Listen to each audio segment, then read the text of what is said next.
I'm Reverend Natalie Jean, and this is another segment of Messages of Truth, the Emma Curtis Hopkins movement.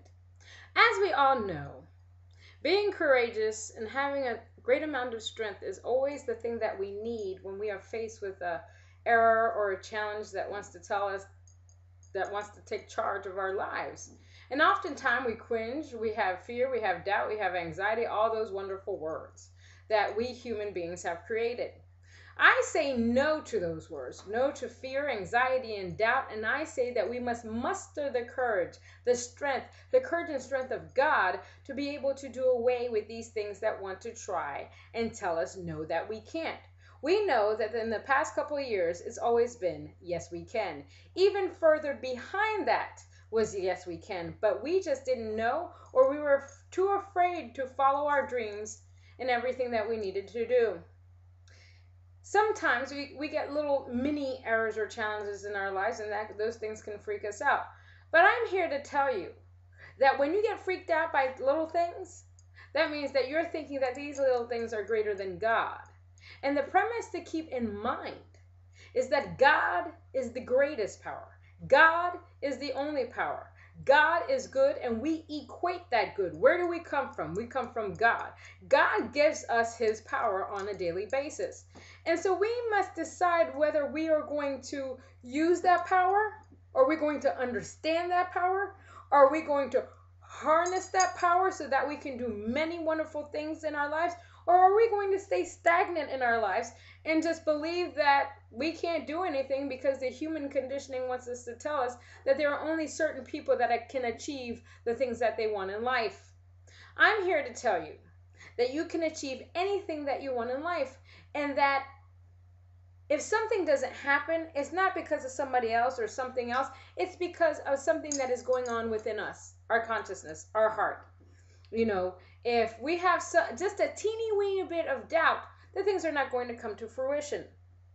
If we don't believe in ourselves as the greatest beings that they are, then those things are not going to pan out as well.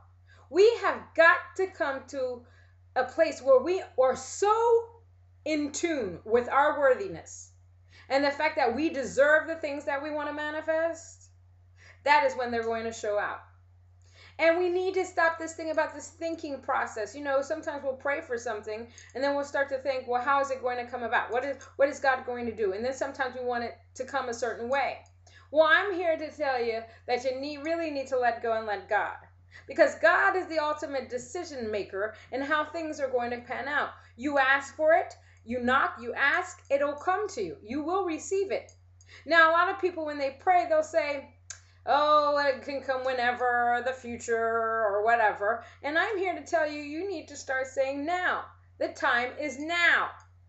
Now, I know many people that face many challenges, specifically a person that's going through a hard time at this moment, an illusion of a hard time.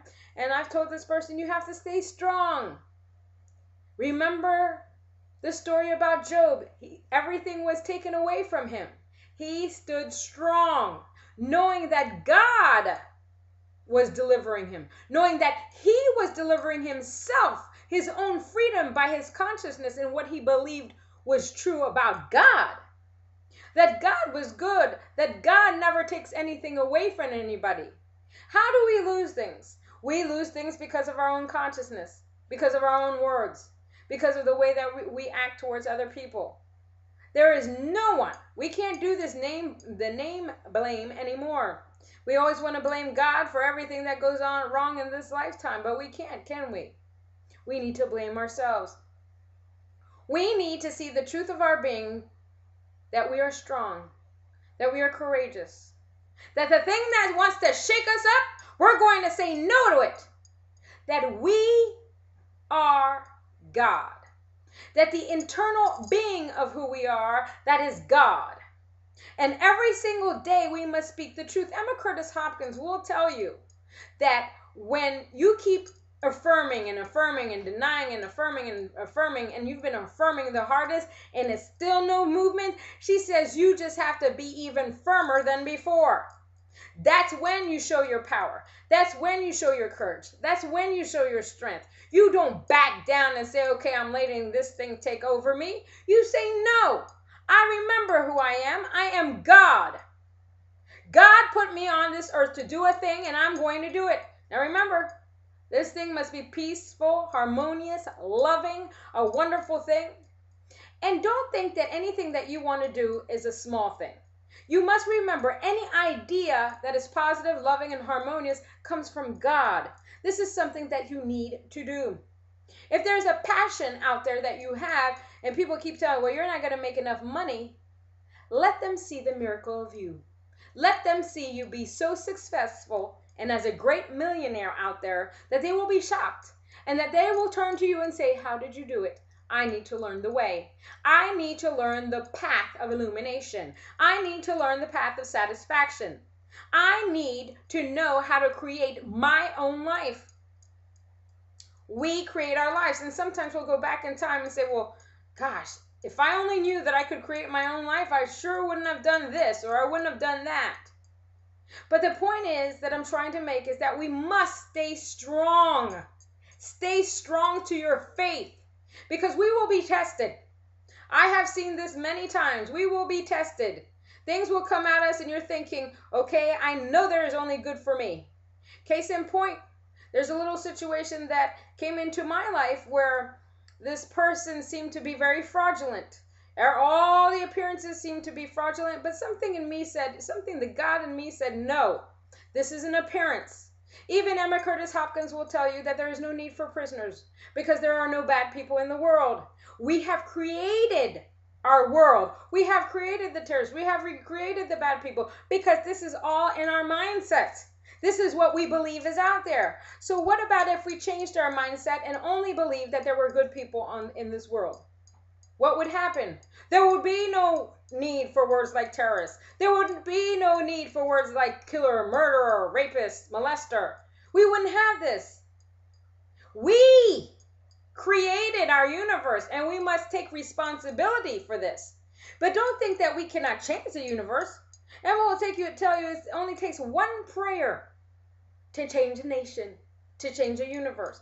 But we must decide what we want to do in this lifetime, how we want to live, how we want the future generation to live. That's why all this spiritual stuff is starting to open. More people are curious. They know that there's a better way of living. They know that it's just not a certain number of people that are supposed to be millionaires. That we are all here to inherit the kingdom, this wonderful earth. Some people just don't want to be here anymore. But I say there is beauty in the earth. You have to open your eyes to be able to see this wonderful world.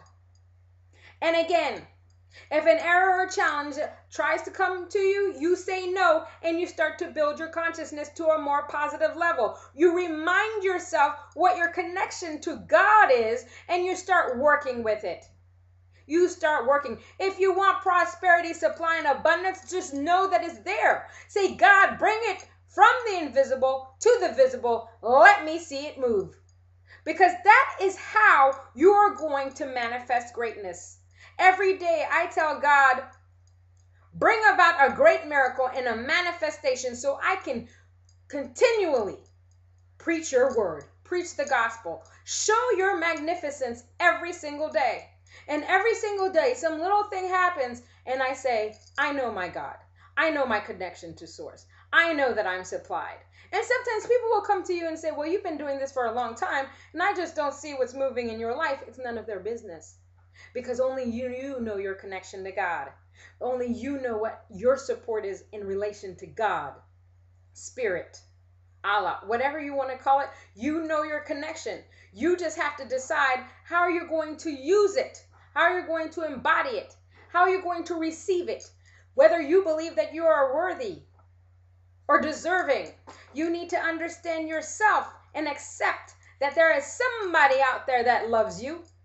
And then you have to accept that you need to love yourself so that all these things can come through.